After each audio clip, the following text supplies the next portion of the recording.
Thank you very much, Courtney, and I look forward to hearing the rest of the papers in this session, and thank you to the SSEC for having me.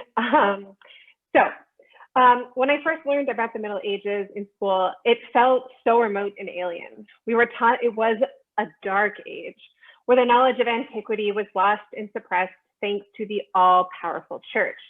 There was no nuance, no effort to humanize a period that is roughly 1,000 years. Never mind learn about other countries such as Spain, Ethiopia, or China. Then the Renaissance happens, and we finally move into the light and rediscover reason. There is so much wrong with this narrative.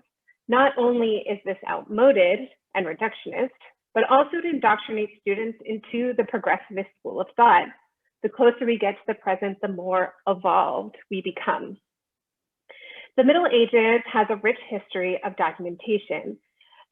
And luckily, there has been a push to make it more accessible, not only to researchers, but also the public through digitization and translation.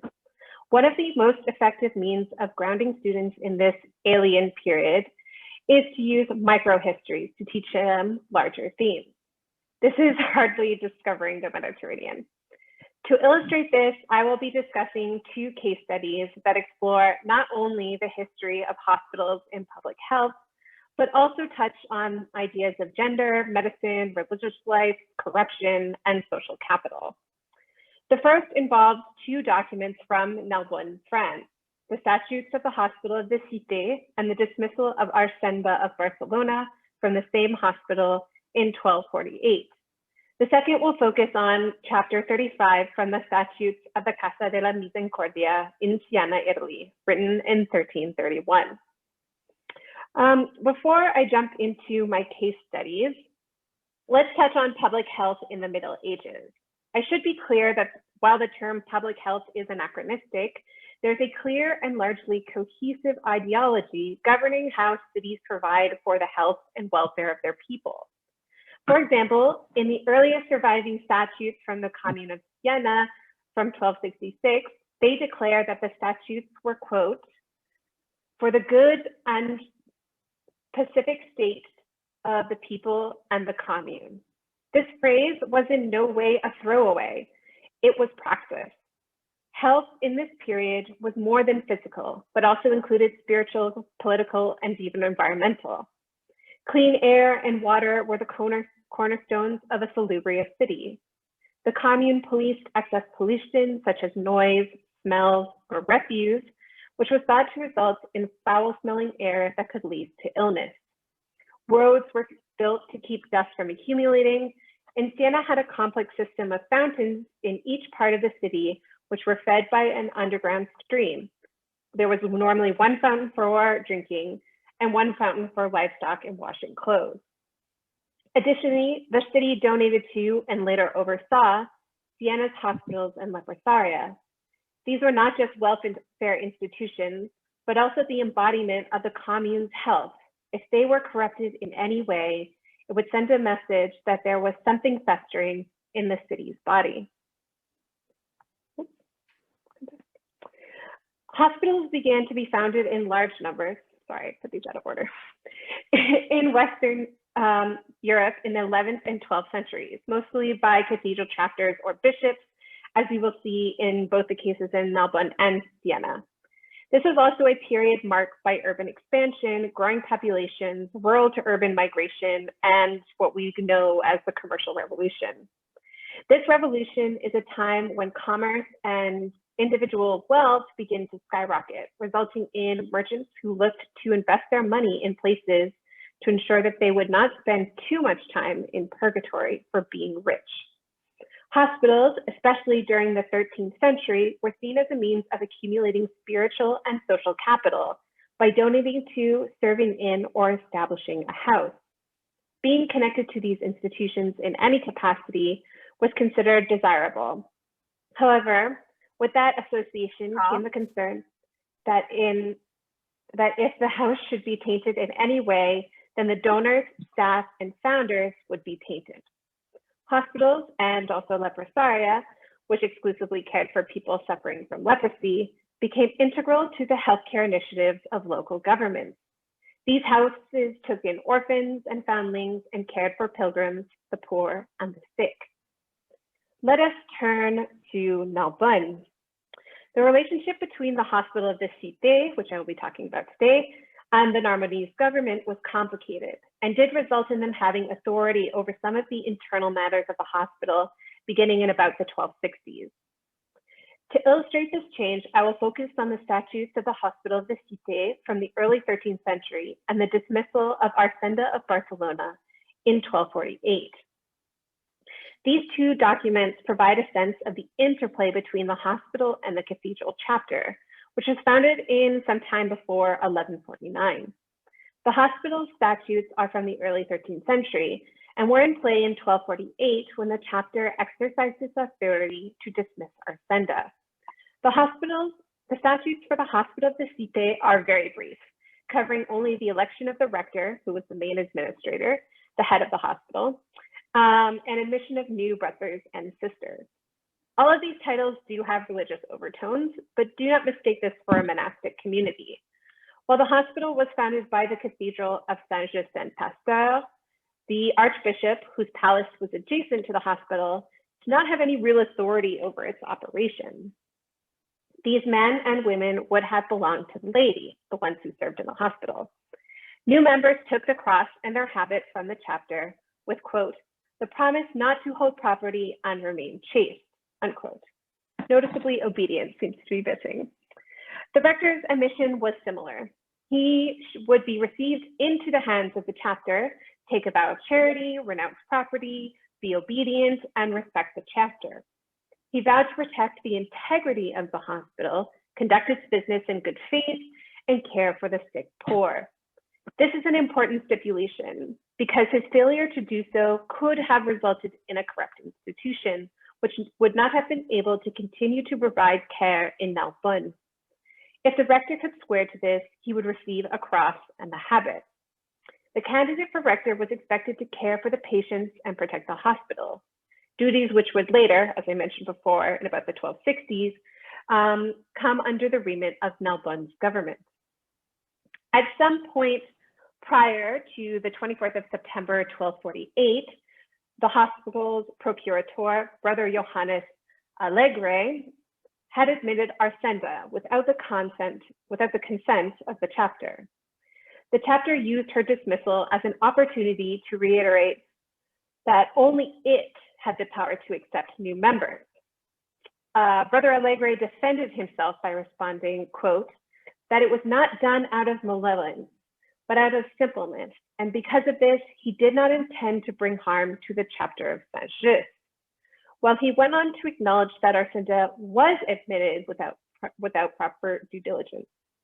As a result, she was stripped of her position and forced to leave.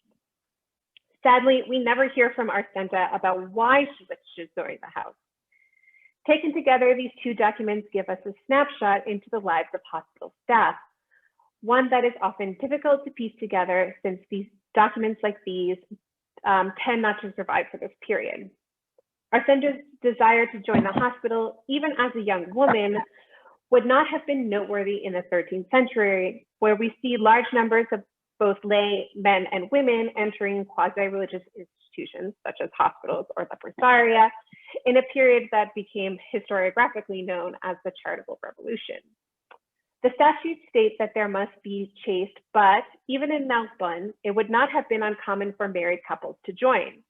For example, on the 6th of February, 1279, Guilmus Ascora and his wife Guilma, I know, very original, entered the leprosarium of the Bourg, where they were permitted to live as a married couple. The document even includes the reception of their daughter.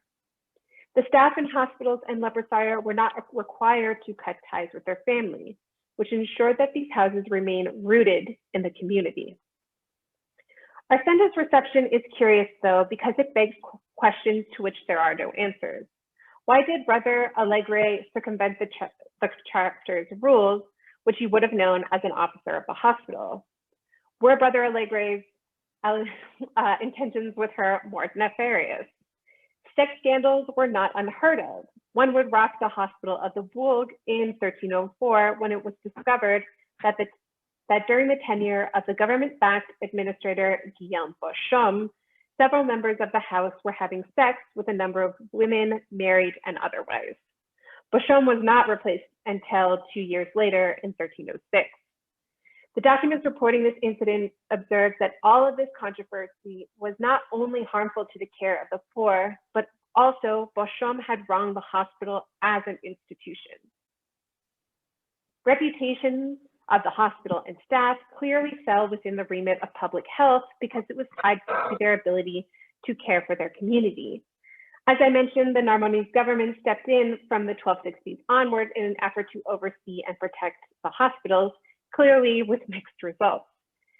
It was not just a case of altruism, but a way of tying themselves with these prestigious and venerated institutions. There was an underlying fear among donors of being defrauded, because if their money or service was given to a corrupt institution, then there was no reward, even if the infraction happened long after they died.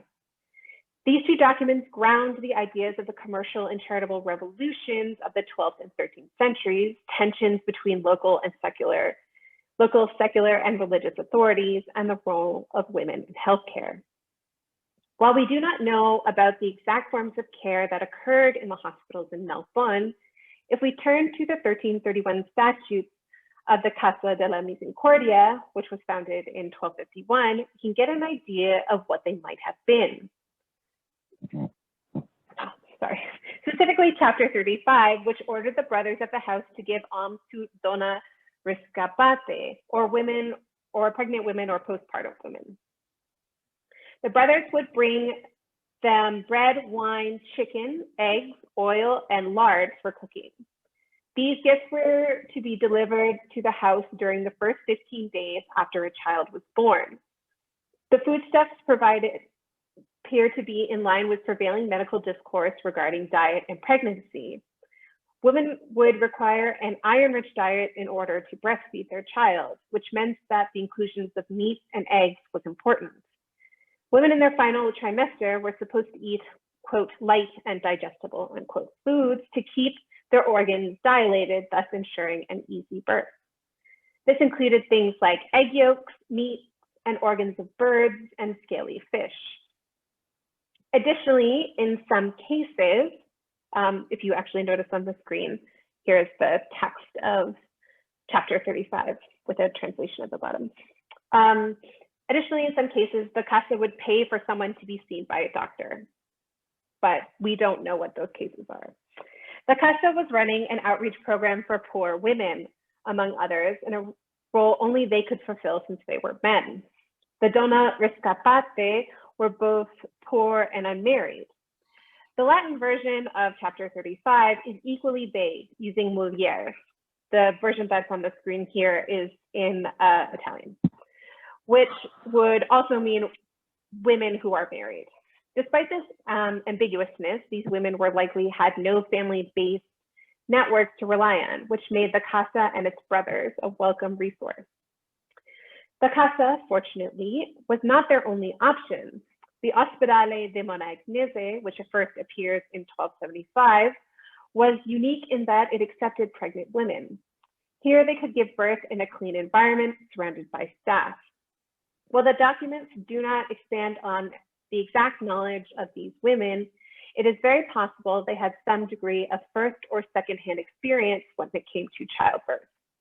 Unfortunately, many hospitals did not accept expecting mothers due to the social stigma attached to their unmarried status. This included Siena's main hospital and one of the most prestigious in Tuscany, the Ospedale de Santa Maria della Scala. Santa Maria della Scala was the cornerstone of care and public health since before 1090. Here, the sick, poor, pilgrims, foundlings, and orphans, and veterans from the numerous conflicts with Florence could find long-term care. Children who were brought up in the Ospedale, and likely at Monagnese as well, were provided with food, clothing, shelter, and the opportunity to become active and giving members of the community. For the commune, this program also ensured that these children were not living on the streets. The staff of Santa Maria della Scala were permitted by the government to search for orphans and the sick poor and would allow them to be brought in at night as long as they used the light to guide them through the streets. The children would be raised in the ospedale, taught skills, and even given funds, married off, or provided the opportunity to take the veil in the case of girls, in order to help them start a life outside the house's protective walls.